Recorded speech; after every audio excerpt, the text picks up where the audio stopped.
Hello दोस्तों, स्वागत है हमारे यूट्यूब चैनल स्टडी बोल्ड पर आप सभी का। आज मैं आपको एसएससी के आने वाले सभी एग्ज़ाम के जीके का प्रैक्टिस सेट नंबर 1 करवाने वाला हूं, जो भी न्यू पैटर्न पर आधारित है।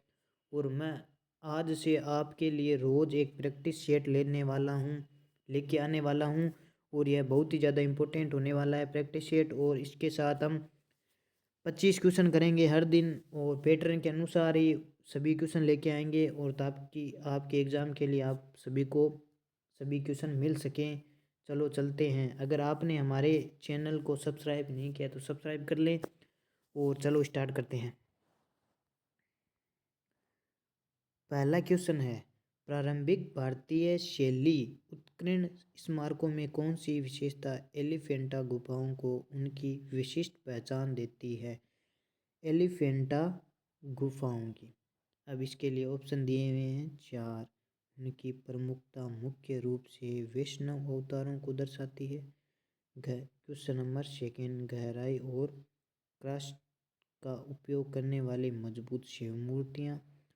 और ऑप्शन नंबर थर्ड, क्षेत्र में प्रारंभिक बौद्ध विहार लेआउट। और ऑप्शन नंबर 4, शुग युग की मोनोलिथिक नक्काशी। चलो बताइए कौन सा उत्तर सही होगा।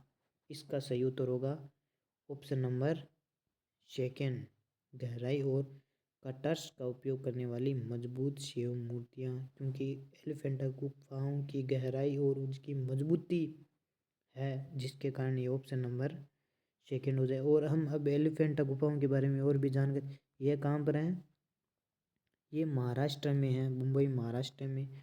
और यह विश्व विरासत सूची में कब शामिल की गई थी? ये 1987 में शामिल की गई थी। ये भी हमें आना चाहिए, ताकि हमारे एग्ज़ाम के लिए ये भी इम्पोर्टेंट है।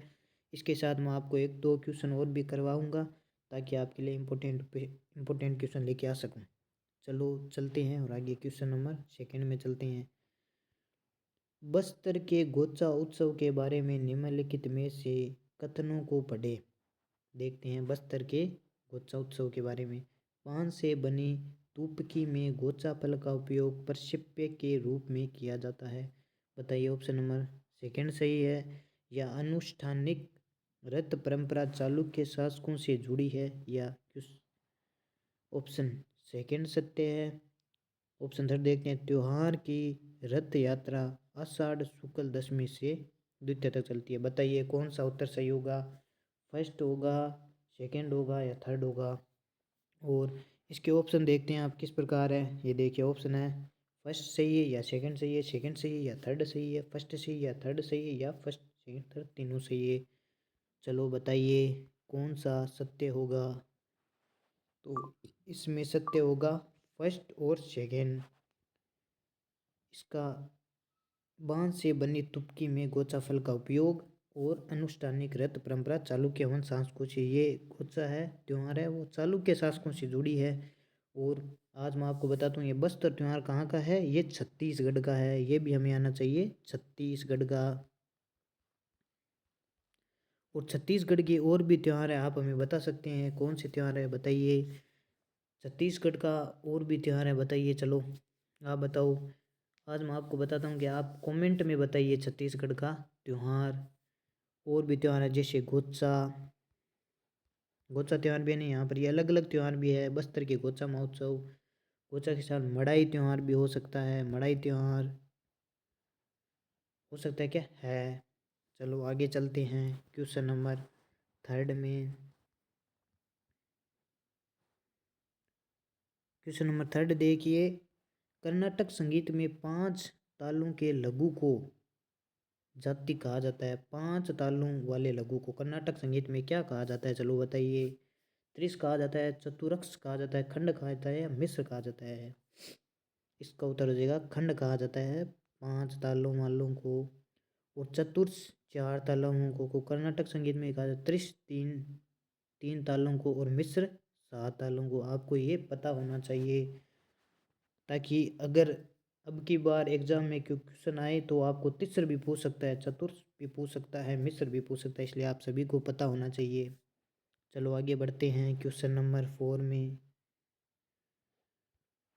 जूडो के बारे में निम्नलिखित में से कौन सा कथन सटीक है? जूडो एक खेल है जिसके बारे में आपको पता होना चाहिए।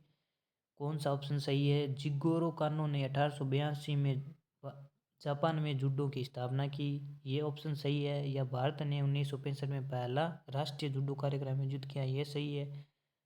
जूडो ने 1936 में ओलंपिक में पदार्पण किया, ये सही है। या जूडो विश्व कप 2010 भारत में आयोजित किया गया। चलो बताइए कौन सा होगा? इसका सही उत्तर होगा ऑप्शन नंबर फर्स्ट है। जिगोरो कानो ने 1882 में जापान में जूडो की स्थापना की। ऑप्शन नंबर फर्स्ट हमारा सही हो जाएगा। चलो आगे चलते हैं क्वेश्चन नंबर 5 में। 2024 भारत यूएई द्विपक्षीय निवेश संधि का मूल जोर क्या था? जो 2024 में भारत और यूएई के बीच संधि हुई थी उसका उसका मुख्य उद्देश्य क्या था? हमें वो पता होना चाहिए। उसका मुख्य उद्देश्य था स्थापना के बाद सुरक्षा और समान व्यवहार मजबूत करना, ताकि हमारी सुरक्षा हो भारत और यूएई के बीच, और समान व्यवहार मजबूत व्यवहार को बनाना ही हमारा ये उद्देश्य था। चलो आगे बढ़ते हैं क्वेश्चन नंबर 6 को देखते हैं। 59वीं राष्ट्रीय क्रॉस कंट्री चैंपियनशिप 2025 किस स्थान और किस तारीख को आयोजित की गई थी? ये हमें पता होना चाहिए। 10 जनवरी को हुई थी, या 12 जनवरी को हुई थी मेरठ में 2025 में, या 12 जनवरी 2025 कानपुर में हुई थी, या 12 जनवरी 2025 जयपुर में हुई थी। चलो बताओ क्या था? इसका ऑप्शन हो जाएगा सेकेंड, 12 जनवरी 2025 मेरठ है। चलो आगे बढ़ते हैं और क्वेश्चन नंबर 7 में चलते हैं। संतोष ट्रॉफी 2022-23 का फाइनल खालिस्तान में विशिष्ट रूप से आयोजित किया गया था, जहां कर्नाटक ने 54 वर्षों के बाद जीत हासिल की। हमें बताना है ये फाइनल कहाँ पर हुआ था। फाइनल दुबई में हुआ था, या रियाद में हुआ था, या दोहा में हुआ था, या मस्कट में हुआ था? इसका सही आंसर होगा ये रियाद में हुआ था। हमें पता होना चाहिए संतोष ट्रॉफी कब कब स्टार्ट हुई थी? ये हुई थी 1941 में, हमें ये पता होना चाहिए था। चलो आगे बढ़ते हैं और क्वेश्चन नंबर 8 में चलते हैं। कविता अय्यर की landscape of lost story of India doubt की थीम का सबसे अच्छा वर्णन क्या है? इसका सबसे अच्छा वर्णन क्या है ये बताना है। ऑप्शन दिए हुए हैं 4 में। सूखे के सामाजिक और पर्यावरणीय प्रभाव का चित्रण, सूखाग्रस्त क्षेत्र में स्थापित एक काल्पनिक कहानी, भारतीय सिंचाई और मानसून के रुझानों पर एक, या औपनिवेशिक सूखा नीतियों का आलंकन। बताइए कौन सा उत्तर होगा? इसके अंदर उत्तर होगा फर्स्ट, सूखे के सामाजिक और पर्यावरणीय प्रभाव का चित्रण करना। यह हमारा सही हो जाएगा। और हमें अब की बार ऐसे भी क्वेश्चन आ सकते हैं कि landscape of loss the story of in India drought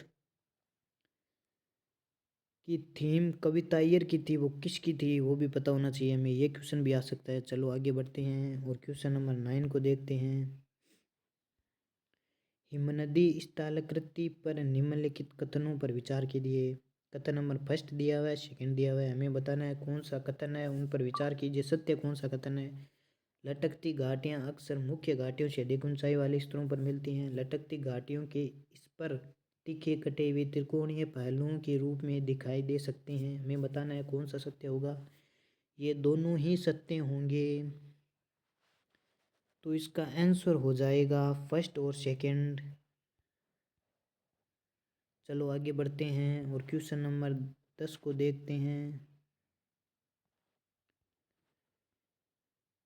ISRO के HLV-M3 रॉकेट में क्रू एस्केप सिस्टम की मुख्य भूमिका क्या थी? हमें यह पता होना चाहिए। बताइए क्या मुख्य थी? क्रू मॉड्यूल के सटीक कक्षा स्थान प्राप्त करना था, या ऑप्शन नंबर सेकेंड था लॉन्च के दौरान आपात स्थिति में क्रू मॉड्यूल को सुरक्षित रूप से दूर खींचना था, ये था, या अंतरिक्ष स्टेशनों के साथ डॉकिंग में सहायता करना, ये था, या वायुमंडलीय पुनः प्रवेश के दौरान मॉड्यूलम को ढालना था? बताइए कौन सा होगा?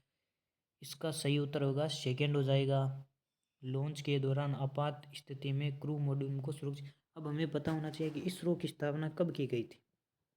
हमें पता होना चाहिए इसरो की स्थापना 1969 में की गई थी। ये कहाँ पर है इसका में, ये बेंगलोर में है। ये भी हमें पता होना चाहिए। और वर्तमान में इसके चेयरमैन कौन है? वर्तमान में चेयरमैन है वी नारायण।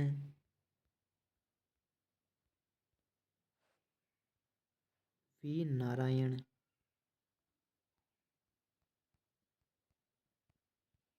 ये हमें पता होना चाहिए। चलो आगे बढ़ते हैं और क्वेश्चन नंबर 11 को देखते हैं। 14 वर्ष की क्वेश्चन पढ़ते हैं। निम्नलिखित में से कौन से राष्ट्रीय जनसंख्या नीति 2000 के उद्देश्य हैं? हमें बताना है कौन सा राष्ट्रीय जनसंख्या नीति 2000 के उद्देश्य हैं। इनमें से कौन से उद्देश्य हैं बताना है हमें।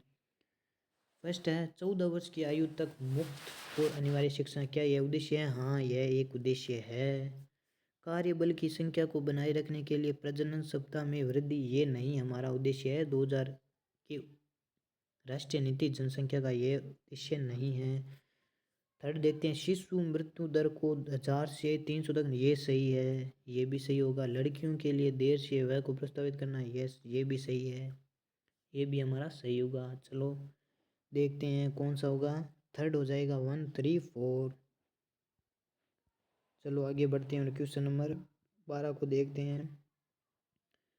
जस्टिस संजीव खन्ना के बारे में निम्नलिखित में से कौन सा कथन सत्य है? ये 51वें मुख्य न्यायाधीश हैं, ये सही होगा। उन्होंने जस्टिस DY चंद्रचूड़ का स्थान लिया, ये भी सही होगा। चलो आगे बढ़ते हैं। CIJ के रूप में उनका कार्यकाल 2023 में शुरू हुआ था, ये कथन गलत है क्योंकि उनका कार्यकाल 2024 में शुरू हुआ था। तो इसका ऑप्शन हो जाएगा 1 और सेकंड सही है। चलो आगे बढ़ क्वेश्चन नंबर 13 देखते हैं। कोशिकीय श्वसन के किस चरण में ATP की सर्वाधिक मात्रा उत्पन्न होती है? हमें बताना है ATP की सर्वाधिक मात्रा किस चरण में उत्पन्न होती है? इलेक्ट्रॉनिक परिवहन श्रृंखला में सबसे ज़्यादा उत्पन्न होती है। अब हमें क्वेश्चन नंबर आगे बढ़ना है। क्वेश्चन नंबर 14 को देखते हैं। निम्नलिखित में से उनके क्रम के अनुसार हमें व्यवस्थित करना है। सबसे पहले क्या पारित हुआ था? कौन सी बैठक हुई थी? हमें क्वेश्चन नंबर 3 दिए हुए हैं, देखना है। सबसे पहले राज्य पुनर्गठन अधिनियम पारित हुआ था, वो भी 1956 में। उसके बाद हुआ था पहला केंद्रीय क्षेत्रीय परिषद की बैठक 1956 में। उसके बाद 2022 में ये बैठक। तो ऑप्शन हो जाएगा BCA, ऑप्शन नंबर फर्स्ट हो जाएगा। चलो आगे बढ़ते हैं और क्वेश्चन नंबर 50 को देखते हैं। अनुच्छेद 301 के अंतर्गत संपत्ति के अधिकार की कानूनी प्रकृति क्या है? संपत्ति के अधिकार की कानूनी प्रकृति क्या है? मुआवजे की गारंटी देने वाला मौलिक अधिकार है, या राज्य के बिना किसी कानून आधार के संपत्ति ले सकता है, या एक संवैधानिक कानून अधिकार को केवल कानून द्वारा वचन की अनुमति देता है, या ऑप्शन नंबर 4 सर्वोच्च न्यायालय के समक्ष अनुच्छेद 32 द्वारा लागू करने योग्य है। बताइए कौन सा ऑप्शन होगा? ये इसका ऑप्शन होगा थर्ड है, एक संवैधानिक कानूनी अधिकार जो केवल कानून द्वारा वंचन की अनुमति देता है। चलो आगे बढ़ते हैं क्वेश्चन नंबर 16 में। एक दृढ़ पिंड के लिए एक स्थिर कक्ष के चारों ओर प्रत्येक कण का कोणीय वेग क्या होता है? हमें बताना है। अक्ष के इसकी दूरी के समानुपाती, सभी कणों के समान, त्रिज्या के व्युत्क्रमानुपाती, या हमेशा शून्य स्तर पर। बताना है कौन सा सही होगा। इसका ऑप्शन होगा सेकंड, सभी कणों के लिए समान। अब हमें देखते हैं कोणीय वेग ए क्या है। कोणीय वेग एक सदिश राशि है, यह भी हमें पता होना चाहिए। कोणीय वेग एक सदिश राशि है। कोणीय वेग को हम W से प्रदर्शित करते हैं, और रेखीय कोण और कोणीय वेग में संबंध भी होता है, V बराबर WR। ये भी हमें पता होना चाहिए। चलो आगे बढ़ते हैं क्वेश्चन नंबर 17 में। भारतीय साक्ष्य अधिनियम मुख्य रूप से किसके लिए तकनीकी आश्वासन पर जोर देता है? भारतीय अधिनियम मुख्य रूप से, हमें पता है भारत एक विकासशील देश है जो सबसे ज़्यादा डिजिटल और इलेक्ट्रॉनिक सामग्री पर क्या देता है? जोर देता है, ताकि हम विकसित देश बन सकें आने वाले समय में, इस पर जोर देता है। चलो आगे बढ़ते हैं क्वेश्चन नंबर 18 में। नीचे दिए गए कथनों को अभिकथन ए और कारण आर के रूप में दिया गया है। हमें बताना है कौन सा कथन किससे संबंधित है या कारण। एक राष्ट्रीय एक राशन कार्ड में वही लोग जो सब्सिडी वाले अनाज तक पहुंचने में मदद करता है, कहीं भी लोगों को सब्सिडी वाले अनाज तक पहुंचने में मदद करता है। कारण आ रहा है, यह प्रणाली आधार आधारित बायोमेट्रिक सत्यापन के माध्यम से करती है। सही है, कथन दोनों ही सत्य हैं। यह सब्सिडी के रूप में और बायोमेट्रिक सत्यापन के माध्यम से काम करती है, तो कथन हो जाएगा ए और आर दोनों सत्य है। हमें देखना है कौन सा सही व्याख्या करता है किसकी। तो आर ए की सही व्याख्या है, ऑप्शन नंबर एक हो जाएगा, क्योंकि यह प्रणाली आधार बायोमेट्रिक पर आधारित है और हम कहीं भी राशन ले सकते हैं अपने बायोमेट्रिक के माध्यम से। चलो आगे बढ़ते हैं क्वेश्चन नंबर 19 में। Global fire military strength ranking 2025 के तहत किस प्रमुख कारक का मूल्यांकन किया गया? रक्षा व्यय का,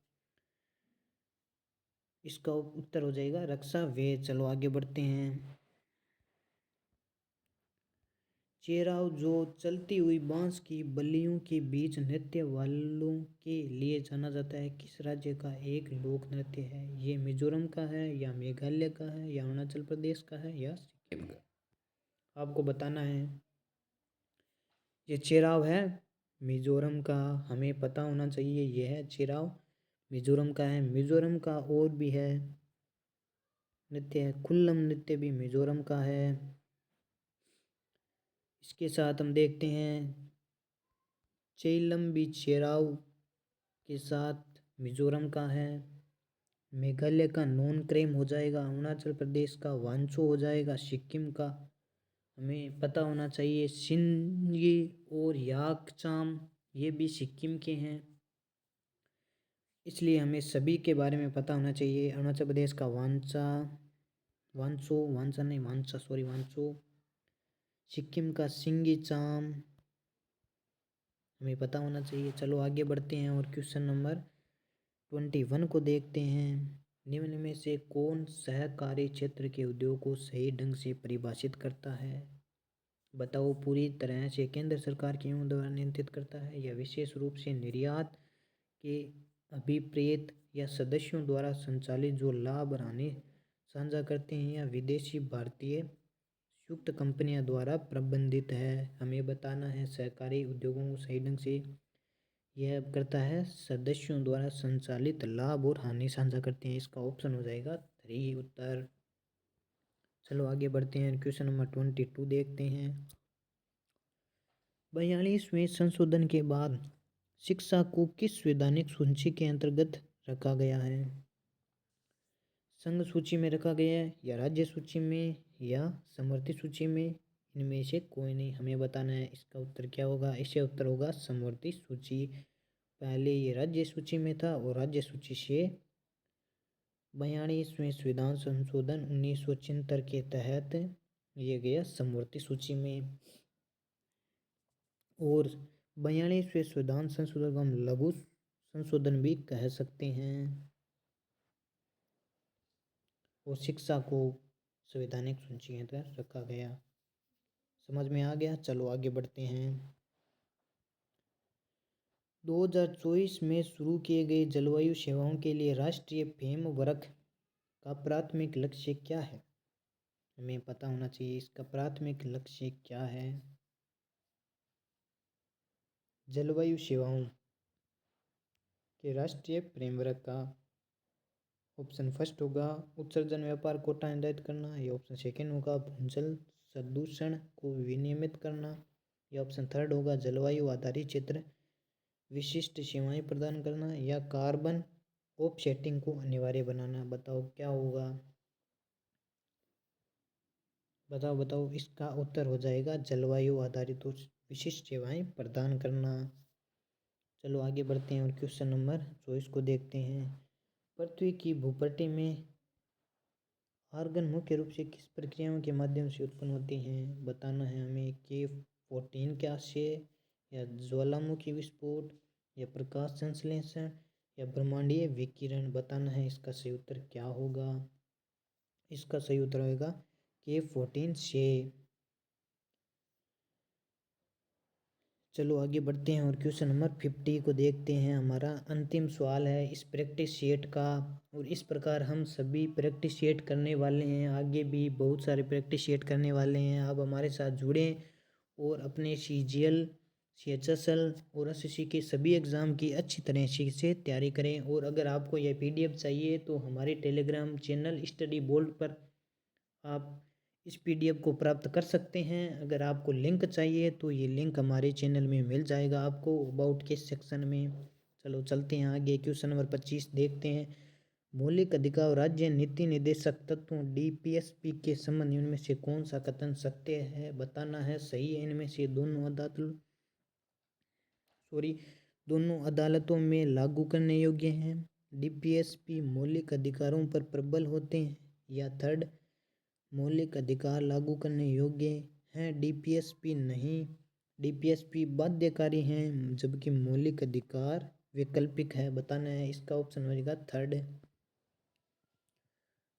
मौलिक अधिकार हमारे संविधान के भाग थर्ड और अनुच्छेद 12 से 35 तक है, और DPSP भाग 4 और 35 से 51 तक है।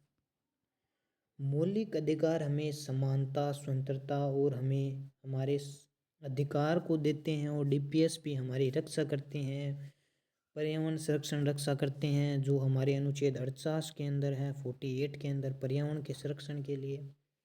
और ये दोनों अलग अलग हैं, और मौलिक अधिकार लागू करने योग्य है, DPSP नहीं है, इसलिए ऑप्शन नंबर थर्ड हो जाएगा।